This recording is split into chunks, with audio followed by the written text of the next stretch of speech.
Okay, Calc, as promised, this is the solutions for the Chapter P review. This might be kind of a long video, but feel free to skip around if there's, like questions that you don't understand, skip straight to those. But if there's questions that you do understand, you can skip over. So 1 and 2, I guess, are the only ones that are under these instructions. So we have to identify whether it's an identity or a conditional equation. An identity occurs where you have like either 0 equals 0, which is infinitely many solutions, or you have like 0 equals, no, actually 0 equals something else is no solution. That's a conditional. So 0 equals 0, infinitely many solutions, that would be an identity, versus a conditional is actually getting like x equals a number, or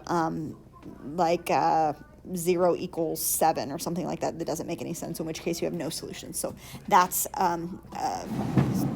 a time when you have a conditional equation. Okay, so number 1, we're just going to simplify as much as we can, and the first thing that I'm going to do here is I'm going to square this, and if I square that, that's like taking x minus 2 times x minus 2, and if I do that and combine the middle two terms, I get x squared minus 4x plus 4 is what I get.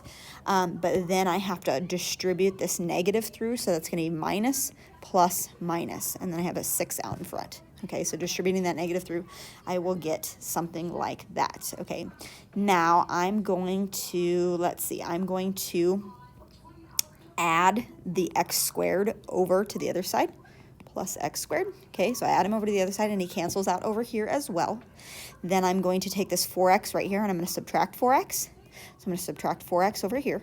Okay, he's gone, and he's gone over here actually also. And then I can combine this 6 and this negative 4, which is 2, and so I end up with 2 equals 2. Or, that's another way of saying like 0 equals 0. 2 equals 2, 0 equals 0. We're going to get infinitely many solutions, and that is an identity. So I'm going to say identity. There he is, okay? Number 2, everything cancels out in an identity, okay? Number 2, I'm going to work with both sides, but let's do it the left side first. So I'm going to distribute the 3 through, and I get 3x squared minus 12x plus 24. Okay, and let's do the same thing to the other side. So I'm going to distribute the negative 10 through, so that's negative 10x minus 20.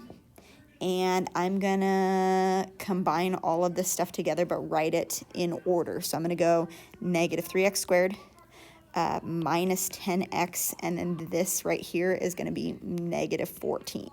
So I've got this going on here, okay? All right, I'm going to put, if I add this 3x squared to the other side, that's going to become 6x squared.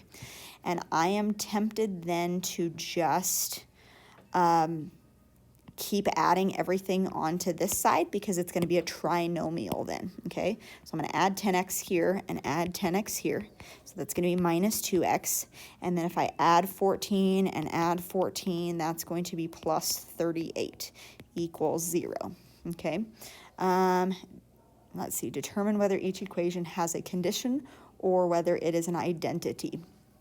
So we don't actually have to solve this thing, right?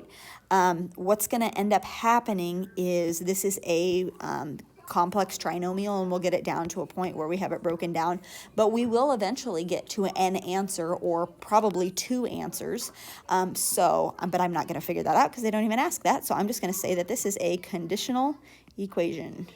Okay, because it has a certain condition, what x has to be in order for that to work. Okay, so that's a conditional equation. All right, number 3, solve. I'm going to just do this, and I'm going to say 3x minus 2x minus 10 equals 10. There we have that. Okay, if I combine the 3x and the 2x, that's just x. And if I add the 10 over, that is going to be 20. X is 20. There you go. That's fast. Okay, number 4. I'm going to distribute the 4 through, so 4x plus 12 minus 3 equals, distribute the 2, 8 minus 6x minus 4. Okay, and now I'm going to put stuff together. So I have 4x, the 12 and the 3 can become plus 9, equals 8 and 4 can go together, but I'm going to write the negative 6x first, and 8 minus 4 is a positive 4. Okay, then I'm going to add the 6x over, and I'm going to subtract the 9 at the same time. So here I have 10x equals, and that's negative 5, and I'm going to end up with x equals negative 1/2, okay? If at any point in time I'm going too fast, make sure you pause and go back or ask somebody else in class. They can probably help explain it to you too if you have questions, okay? All right, these next ones down below are all solving using whatever method you think you should use to solve, okay?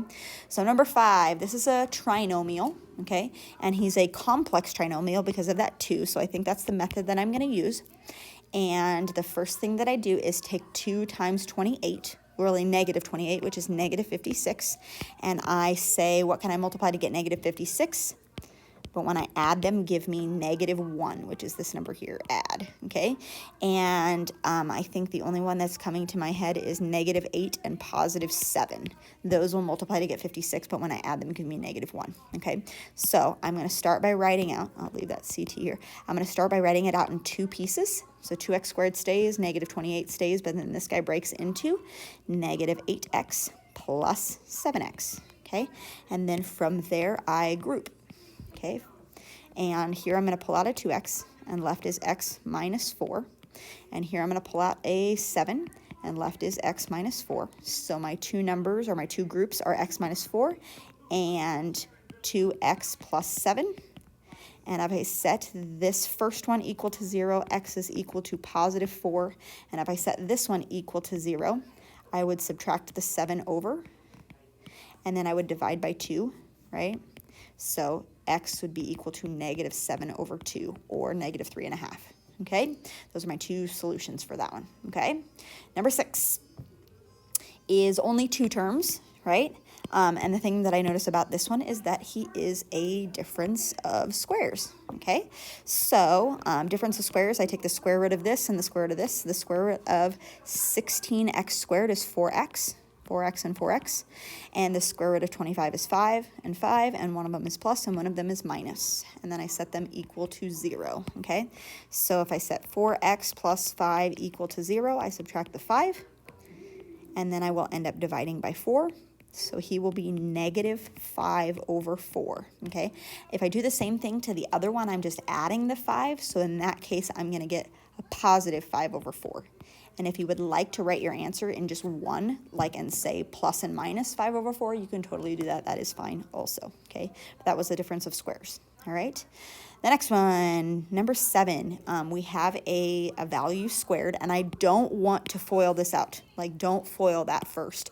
We're going to just take the square root, right? To get rid of that square, we take the square root. And the square root of 15 doesn't come out nicely, but we have to make sure that we do plus and minus 15, okay? The square root of 15. And then x minus 8 will just come out of that. But if I add the 8 over, my answer will look something like 8 plus minus the square root of 15. And that is what we want to do for that one, okay? All right, number 8, this one is a trinomial. Is it a simple trinomial? It kind of looks like one, but can I multiply 2 numbers to get negative 3, but when I add them, give me 6? I don't think that's going to work. I don't think that's going to work. So in this case, I think we're going to have to do the quadratic formula. Or you could complete the square too, probably, if you wanted to. We could either complete the square or do the quadratic formula. Shoot, which one do I want to do? I'm going to do the quadratic formula just because I want to. Okay, A, B, C, whatever. It's fine. A is 1, B is 6, C is negative 3. Quadratic formula, negative b will be negative 6 plus and minus the square root of b squared, which is 36, minus 4 times a times c, all over 2a, which is 2 times 1. Okay, and then I've got lots of stuff to add and break down and all that good stuff. So negative 4 times 1 times negative 3 is a positive 12, and 12 and 36, if I add those together, this will be 48, okay? And then this bottom number will be 2. Okay, so let's try breaking down the square root of 48. Whoa. The square root of 48 will be 16 and 3, which is 4 square roots of 3. Okay, so now my answer looks like negative 6 plus and minus 4 square roots of 3 all over 2. And I can reduce each one of these numbers by 2 which would be negative 3 plus and minus 2 square root of 3 all over 1, or just that answer, negative 3 plus and minus 2 square root of 3. That's what he will look like. Okay? All right, so that was quadratic formula. You could have completed the square as well if you wanted to, but they both can work interchangeably. You can complete the square or quadratic. Okay? Number 9. This is a binomial, but it's not a difference of squares. But I can pull out a 2x squared. And if I do that, I'm left with 2x minus 3, I believe. And then we set them equal to 0. So 2x squared equals 0. And 2x minus 3 equals 0. And here I would divide by 2. So x squared equals 0, and we take the square root. And x equals technically plus and minus 0, but that's just 0, right? Okay. And then here, if we add the 3 and then divide by 2, that will end up being 3 over 2. Now, I always look back at the original problem when we have like higher powers and say like it's to the third power, so I should have 3 answers. I only got 2 because technically this 0 is plus minus 0. So this one has a multiplicity of 2. You don't have to specify that. I won't quiz you over that on the test, but just so you know, like if you're trying to count solutions to make sure that you got it all correct, that's why, you only have 2 answers instead of 3, okay? Number 10, this one is 4 pieces, so the only option that I have, besides doing like the P over Q method, which we haven't talked about yet this year, is to factor by grouping. So I'm going to I can pull out a 9x cubed, and left is x plus 3. Hey, that comes down really nice. This one I can pull out a negative 4x, I believe, and left with is x plus 3 also, okay? Oh man, this is crazy. Okay, all right, this is going to be kind of weird. Then I have x plus 3 is one group. And then my other group is 9x to the third minus 4x. Okay, but this guy, hey, wait a second. This guy, I can pull an x out of it, right, out of that whole thing. Really, I probably should have done that to start with, because each one of these I could have pulled an x out of. So maybe I should have started with that. But anyway, so I can pull an x out of that, and I'm going to pull it out, and I'm going to put it like out in front of everything. So I have x plus 3, and then this will just be 9x squared minus 4. Okay, so I pulled the x from here, and I pulled it out in front all the way at the beginning to look like that, okay? Oh, man, but then there's one more thing. 9x squared minus 4 is a difference of squares. Holy crap. So I've got this x plus 3 that are just kind of tagging along, and then I have my 2 difference of squares pieces. The square root of 9x squared is 3x, and the square root of 4 is 2 and 2. One's plus, one's minus. There we go. Okay, now I have to set all of them equal to 0. So here, x equals 0. That one's nice. Here, x equals negative 3. That one's nice. Here, I would subtract the 2 over and then divide by 3. So x equals negative 2 over 3. And here, here, this one, I would add the 2 over and divide by 3. So x is positive 2 over 3. Okay, there's 1, 2, 3, 4 answers, and I should have gotten 4 answers. So there they are. Okay, that was kind of a weird one. All right, 11. Whew, we better get moving. All right, add the 8. The square root of x minus 2 equals 8, and then I square each side, right? X minus 2 comes out, equals 64, and then I just add the 2. X equals 66. There we go. Okay, 12.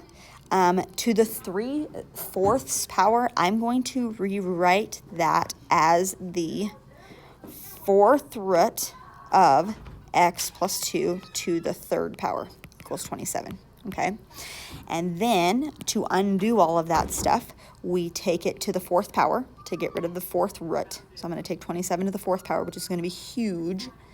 We'll have x plus 2 to the 3rd equals 27 to the 4th power. Okay, let me get my calculator out so I can do this. Okay, 27 to the 4th power. That's massive. That is 531,441.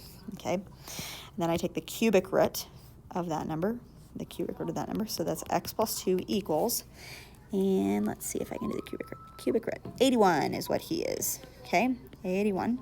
And then I subtract 2, so that is 79 is the final answer, okay? Now, if you wanted to. Do you like those shelves? Cool. Okay, if you wanted to, what you could do is you could, instead of taking it to the 4th power, you could have taken the cubic root first, which is, no, I'm just recording something for tomorrow. That's fine. I'm moving on.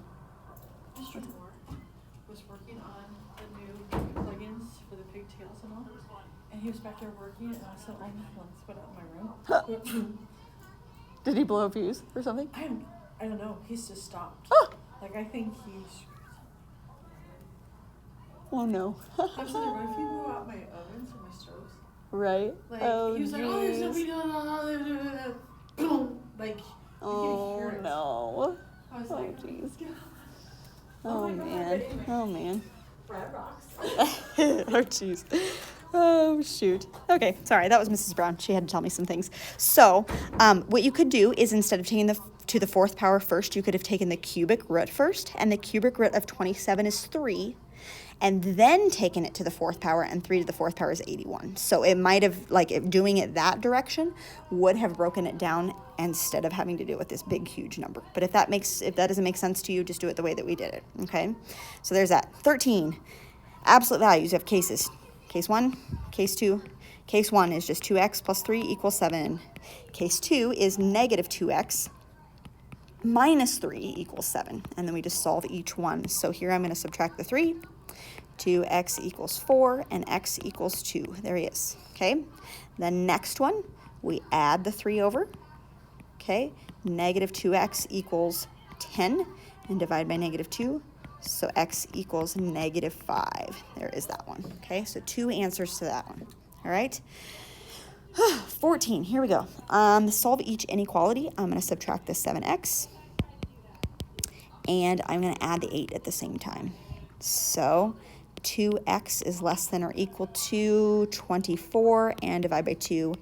X is less than or equal to 12. The only time we flip the sign is when we multiply or divide by a negative. So keep that in mind, okay? 15, we can do 2 inequalities at the same time as long as there are not x's here or here. So what we can do is we can multiply the 3 to the other side, and since we have 2 sides, we can multiply the 3 over here and multiply the 3 over here, so that gets him to go away. So this would be negative 9 is less than or equal to 2x minus 5, which is less than 15 is what it would look like. And then I go add 5, but I add it to all 3 places. So this would be negative 4 is less than or equal to 2x, which is less than 20. And then I divide by 2 on everything, okay? And so I get negative 2 less than or equal to x, which is less than 10. And that is what my final answer will look like, okay? If you want to, and if that's too confusing, you can certainly just do this inequality once, like go through and do that, in which case you'll get x is greater than negative 2 or greater than or equal to negative 2. You'll get that part of it, and then you can back up and do this chunk of it, just looking at that chunk, and you'll end up getting something like this, okay? So if you need to do it individually, that's how you would do that, okay? 16, okay, we've got 2 cases again, and we have x minus 3 is greater than 4, or we have negative x plus 3 is greater than 4. I remember this was Rachel's way. This is the way that Rachel liked to do it. So we'll just go with that. And let's add the 3 over. So x is greater than 7. Okay, that's one answer. And here we would subtract 3. Negative x is greater than 1 and divide by negative 1. So x is less than negative 1 is what that would look like, okay? Now, x is greater than 7, and x is less than -1. -1's here, 7 is here, x is greater than 7 and less than -1. You would not want to write these two solutions together like this one is, because they're opposite ends of the number line, okay? So there's how that works, okay? 17 and 18 are going to be the hard ones, because these are the ones that you have to put on a number line, because you're dealing with like x squareds, right? And then you're dealing with like fractiony things, okay? So hint, use a number line. Use a number line. All right, here we go. This thing right here is a simple trinomial, so we want to multiply to get -27, but when I add them, gives me -6. So multiply to get -27, add to get 6. I think it would be like x minus 9 and x plus 3. So in that case, x equals 9 and x equals -3, and what I'm going to do is I'm going to put them on a number line. -3, +9, and I'm going to test some points. Oh, first, before I do that, since it's not equal to, I'm going to put open circles, and this will help me with my solution at the end. So I'm going to test -4, I'm going to test 0, which is in there somewhere, and I'm going to test 10, okay? All right, and so if I plug all my stuff in, -4 squared is +16, -4 times -6 is 24, minus 27 less than 0. This is going to be 40 minus 27, and that is 13, which is not less than 0, so I'm going to cross it off, okay? If I plug 0 in, 0 minus 6 times 0 will make it 0, so I'll just have -27 is less than 0, true. Okay, if I plug 10 in, I will get 10 squared, which is 100, minus 60 minus 27, okay? 60 and -60 and -27 is -87, and if I subtract that from 100, I get 13, which is not less than 0, so cross it off, okay? So my whole region is going from, if I use interval notation, -3 to 9 with parentheses, and that is my solution. So the only numbers that work in there are numbers from -3 to 9, but not including -3 and 9, okay? All right, 18. This is the last one of the kind of hard ones here. If I set this equal to 0, I'm going to multiply the x over, which makes him go away. Okay, but don't forget about him because we got to deal with him later. 0 times x is just 0. And then this is a trinomial again. Okay, multiply to get 12, add to get 7. And that is x plus 5 and x plus 2, which means x equals -5 and x equals -2. Okay, so on my number line, I have -5 and I have -2, except I have to also look at this little x, because x cannot be 0, right? If x was 0, we would end up dividing by 0. So I'm going to put 0 in here also. 0 in here also, and I'm going to put an open circle because we know he cannot be 0, right? And then -5 and -2 has an equal to symbol, so I'm going to put a solid dot on those guys, okay? And then let's pick some test points. Oh man, this is a lot. -6, -3, -1, and +1. Ugh. Okay. All right, here we go. -6 squared is 36. 7 times -6 is -42, plus 12 all over -6. Okay. 36 minus 42 is -6, plus 12 is a +6 over -6, which is -1, which is greater than or equal to 0, which is not true. Okay, if that was too fast, just believe me. All right. Then we plug in -3, which is +9. -3 times 27 is -21, so 9 minus 21 plus 12, all over -3. 9 minus 21 is a +12. That is not right.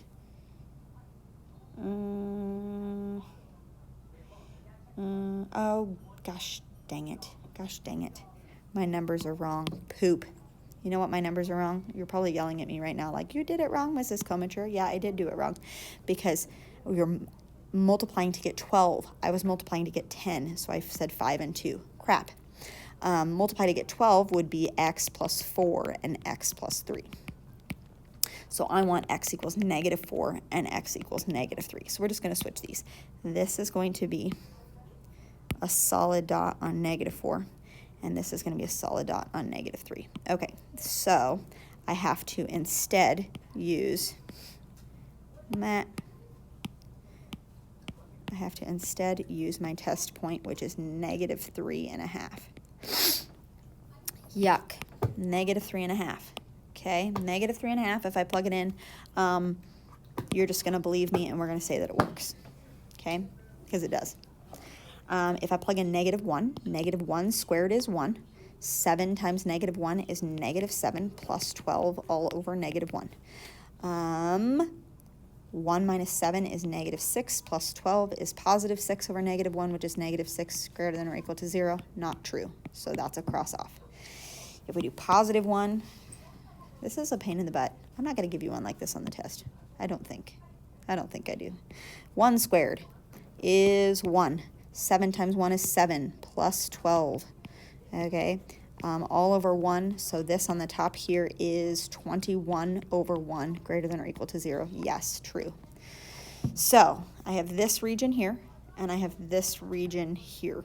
Okay, this region is going from negative 4 to negative 3, and they are closed circles. So we're going to do brackets unioned with, on the other one, we're going from 0 to infinity, and those are both going to be parens. Okay, so that's what that looks like.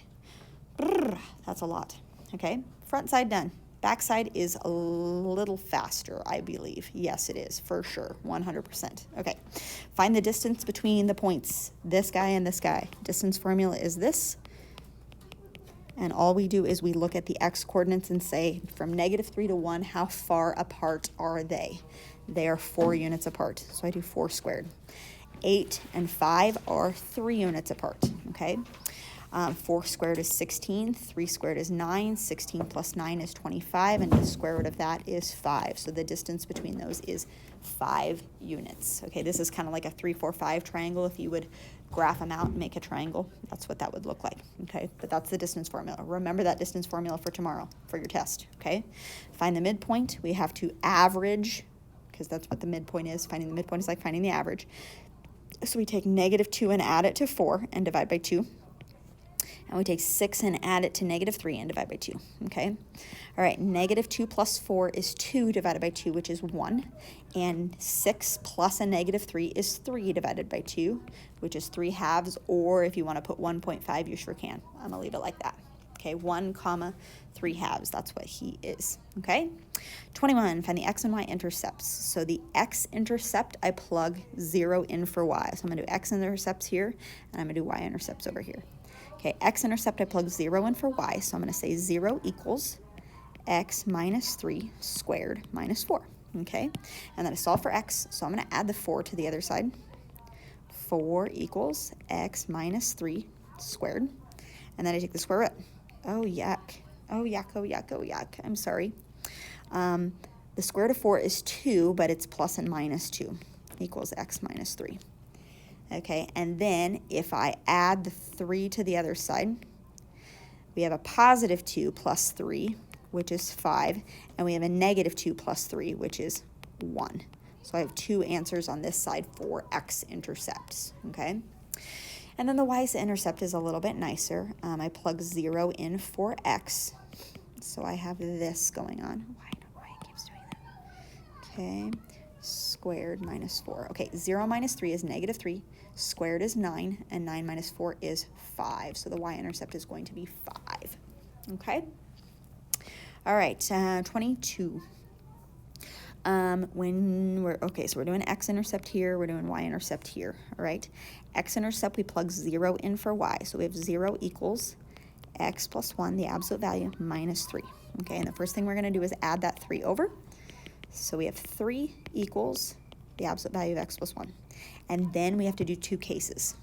Okay, our 2 cases are 3 equals x plus 1 and 3 equals negative x minus 1.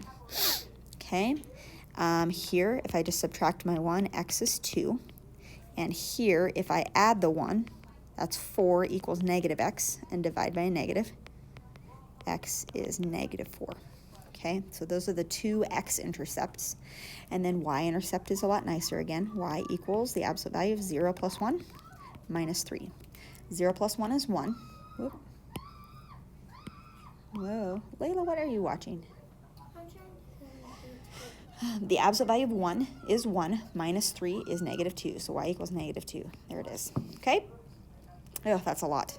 All right, the next one, test each of the following functions for symmetry with respect to the x-axis, y-axis, and origin. Okay, so when we're doing the x-axis, you plug in negative in for y. So x comma negative y, that's where we're going to plug in for x-axis. Y-axis, we plug in negative in for x.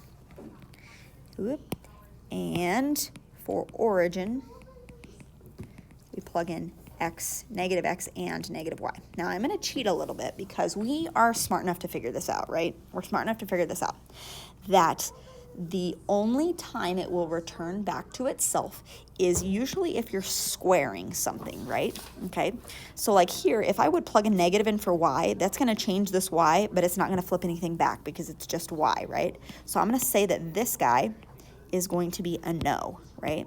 But here, if I plug a negative in for x, this square is going to flip that x back, and it's going to make it look exactly the same as what the original was, because that square, the square of the negative is going to make that negative go away.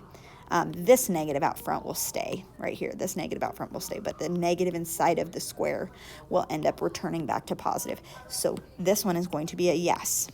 And because this y screwed up and doesn't have, like, the negative won't turn back, origin is going to be a no. Okay, because this guy will return back, but this guy will stay negative. Okay, so that one's going to be a no. So you can kind of use like a little bit of shortcuts, like where the squares are at, that's where he's going to turn back to normal. Okay, on 24, we're going to do x, y, and origin. Okay, and we're going to kind of cheat again, because if I'm doing x, I plug a negative in for y, so that's going to make him look like this, and that y is just going to stay negative y. So he is not going to be the same as normal, so this is a no. Okay, the x, if I do, or the y-axis, if I plug a negative in for x, that negative x to the third power is going to stay negative x to the third power, but then these two negatives are going to turn positive. So what I will have is this. Like it will be y equals negative 6x plus x to the third power, okay? Which is still a no, because not everything, like the x to the third power is not negative anymore, it's positive.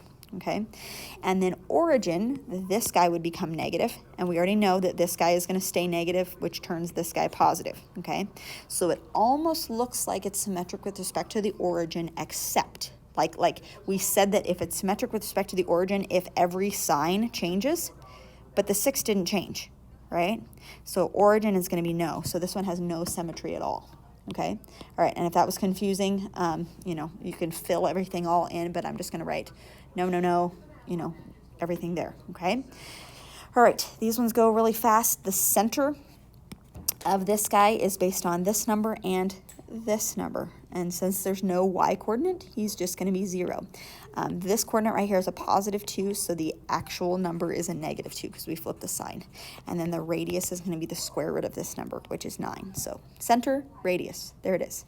Okay, this one over here, kind of the same thing. The center is based on this number and this number. Since there's no x coordinate, we assume it's 0, and then that negative 8 becomes positive 8. The radius will be the square root of this number, and since 17 doesn't come out nicely, we just leave it as the square root of 17. And that's all, okay?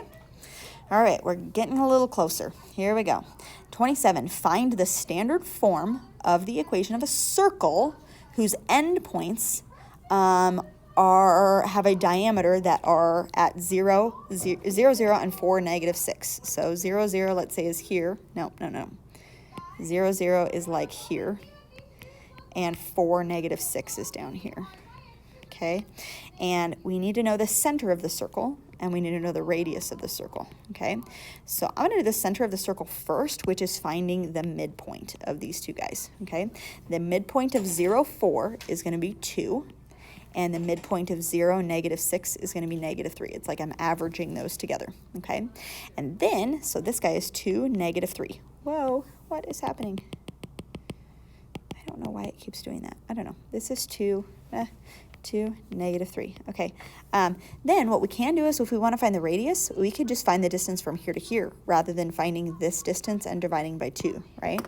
So I'm just going to do that. I'm going to go, the distance or the radius is the square root in the x direction and the y direction. So the distance from 0 to 2 is 2. The distance from 0 to negative 3 is 3. And 2 squared is 4, and 3 squared is 9. And add those together, and that is the square root of 13. And that's what your radius would be. And then we have to write the equation of the circle, which is x, it will be x minus 2, y plus 3, and the square root of 13 squared, we'll just leave it with 13, okay? All right, 28, 29, 30, we're so close to being done. Find the slope-intercept form. Okay, slope-intercept form is y equals mx plus b. Got it in my brain. Of the equation of the line that passes through these 2 points, okay? All right, so I need to find the m first, and m is y2 minus y1 over x2 minus x1, okay? So the second y coordinate is 2 minus 0. Ah, man, I don't know what it's doing. 2 minus 0 over 6 minus a negative 1.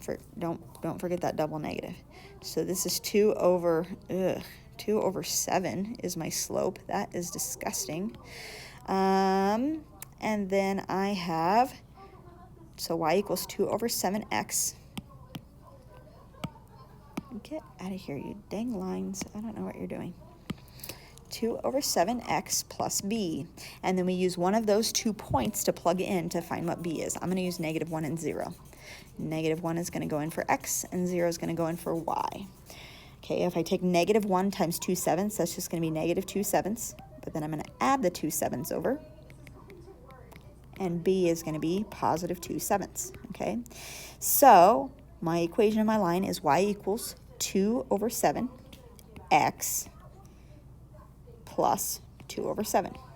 And that is what he will be, okay? All right, the next two we're doing parallel versus perpendicular. Okay, all right, write the slope-intercept form of the equation of a line through the point 2, negative 1 that is parallel to this thing, okay? Now, this thing is not already in like slope-intercept form or like what we typically think is slope-intercept form because there's no y, right? So I'm going to flip this around. I'm going to say this is x equals 5, okay? And rather than plugging stuff in and solving for a b or whatever, I am going to just graph what this would look like, okay? So here's my coordinate plane, and I go over to 5 on the x-axis, and this is where my line's going to be. It's going to be a straight up and down line. I want a line that is parallel to that one that goes through 2, negative 1, which is this dot right here. So it's got to be like this line right here in order to be parallel. And that line is going to be the equation x equals 2.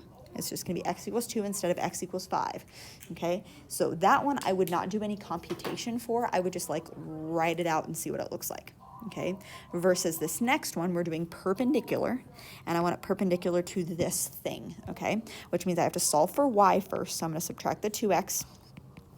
So 3y equals negative 2x plus 5, and then I divide by 3. Ugh. Okay, and y equals, I think that's negative 2/3 x plus 5/3. So this guy has a slope of negative 2/3, which means I want my slope to be a positive 3/2 if I want it to be perpendicular. Okay, all right, and I don't use this 5/3 ever because he just goes away. All right, last thing I have to do, y equals 3/2 x plus b, and I have to solve for b by plugging in 3 here and negative 2 in here, okay? Oh, what a mess. All right, 3/1 times 3/2, this is 9/2, which is 4.5. I'm just gonna write it as 4.5.